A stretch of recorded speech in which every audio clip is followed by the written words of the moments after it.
প্রাকৃতিক দুর্যোগকে উপেক্ষা করে সংগ্রামী মেজাজে লাল পতাকার ঢেউয়ে ভেসে উঠল ছৈলেংটা।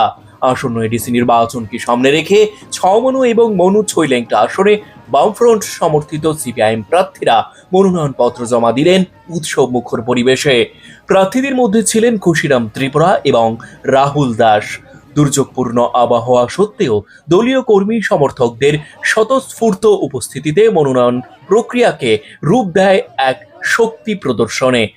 লাল পতাকা, স্লোগান আর মিছিলের মাধ্যমে এলাকা জুড়ে তৈরি হয় নির্বাচনী আবহ। এই কর্মসূচিতে উপস্থিত ছিলেন সিপিআইএম ধলাই জেলা সম্পাদক অঞ্জন দাস এবং রাজ্য কমিটির সদস্য ললিত ত্রিপুরা সহ অন্যান্য নেতা নেতৃত্বরা। নেতৃত্ববৃন্দ তাদের বক্তব্যে জানান, সাধারণ মানুষের অধিকার ও উন্নয়নের দাবিকে সামনে রেখেই এই লড়াই এবং জনগণের বিপুল সমর্থন নিয়ে তারা আশাবাদী জয়ের ব্যাপারে। প্রাকৃতিক প্রতিকূলতাকে হার মানিয়ে এই দিনের মনোনয়ন জমা কর্মসূচি বামফ্রন্টের সংগঠন শক্তি ও জনসমর্থনই প্রতিফলন বলে মনে করছেন রাজনৈতিক মহল।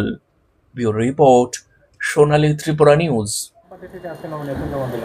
আমি তো সিপিএম পার্টি থেকে ৬ নং মনু ছৈলেংটা কেন্দ্রের প্রার্থী। কতটুকু আশা সামনে জিতার আশা এখন পর্যন্ত তো ফুলফিল জিতার আশা। যে প্রচারে যে সাড়া পাইতেছি, প্রচণ্ডভাবে মানুষ সাড়া দিতেছে। আজকে আমরা নমিনেশন দিতে আইছি, প্রচুর আমাদের সমর্থকরা আইছে, কিন্তু প্রাকৃতিক দুর্যোগ দেখতেছেন, আমাদের প্রোগ্রামটাও আমরা ঠিকমতো করতে পারছি না। এই বৃষ্টি, প্রাকৃতিক দুর্যোগ, তুফান উপেক্ষা করেই আমাদের আজকের এই র্যালি টেলি হয়েছে। তো একটু ব্যাঘাত ঘটছে আমাদের প্রচার ইয়ের মধ্যে। এবার প্রথম নাকি আমি তো এই প্রথম আমার নমিনেশন। কেমন লাগলো? ভালো লাগলো, খুবই ভালো লাগলো।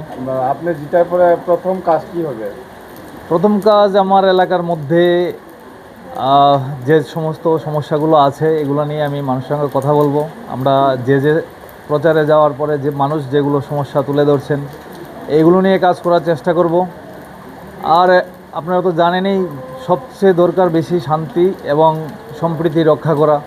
এটা আমার প্রধান কাজ থাকবে, যে শান্তি সম্প্রীতি যাতে এলাকার মধ্যে রক্ষা থাকে, মানুষের গণতান্ত্রিক অধিকার যাতে পুনর্জীবিত হয়, এটার জন্য আমাদের প্রচেষ্টা থাকবে সবসময়। অনেকটা সোশ্যাল মিডিয়াতে আজকে দেখা গেছে যে সিপিএম প্রার্থী নমিনেশন দিতে গিয়ে রাস্তার বাধাপ্রাপ্ত করা হয়েছে, এটা নিয়ে কি বলবেন? এটা তো আমাদের এখানে হয়েছে না এরকম কিছু, যেখানে যেখানে আইছে। এই জন্যই তো বললাম যে আজকের দিনে গণতন্ত্র আমাদের যেভাবে করা হইতেছে, আমরা গণতন্ত্র পুনরুদ্ধার করার লড়াই নামছি।